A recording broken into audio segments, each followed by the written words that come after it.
Hey there, I'll be talking about how to plot complex numbers and how to convert them from the Cartesian form to the polar form.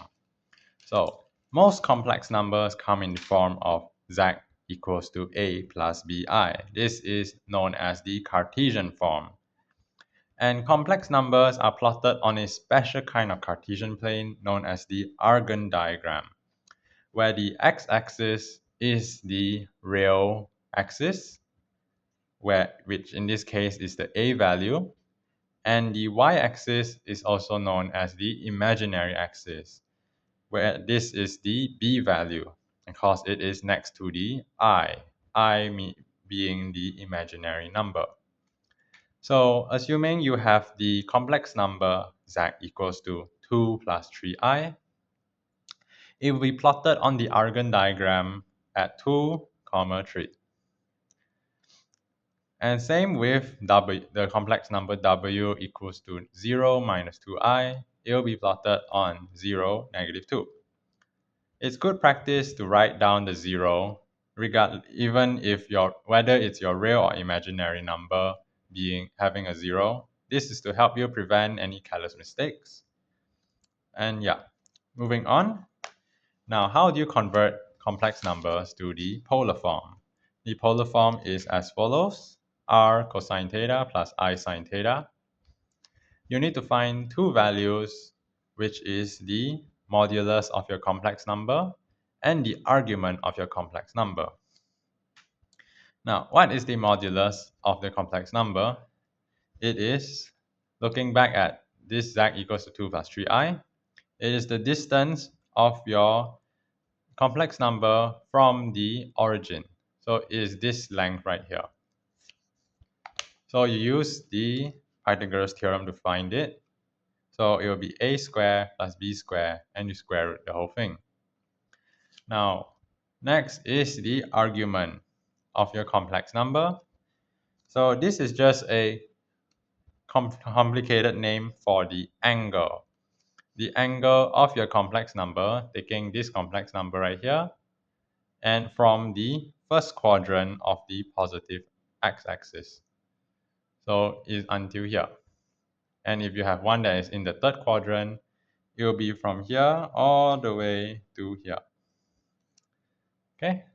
And to find it, you use inverse tangent of b over a. So the y value over the x value. Now take these two examples. Z equals to negative 1 plus 3 plus 3. If you find the argument of it, it will be inverse tangent of positive 3 over negative 1. If you put this into your calculator, you will get negative pi over 3, which is not what you want because this is in the second quadrant, so I'll just take this as the example. The negative pi over 3 would be this angle right here. But you don't want that. You want it to be connected to the first quadrant. So you take this value and have pi minus it. So you'll get 2 over 3 pi. So this is the value that you want. Now, for another example, z equals to negative 1 minus 3. If you find the argument of it,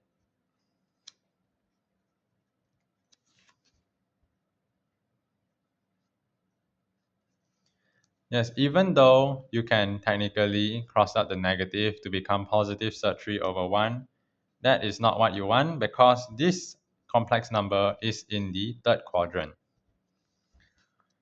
So if when you put this into the calculator, you will get pi over 3, a positive pi over 3. Then that will be this angle right here, which is not what you want as well. So to find its angle all the way to the first quadrant, you have this value and add it with pi.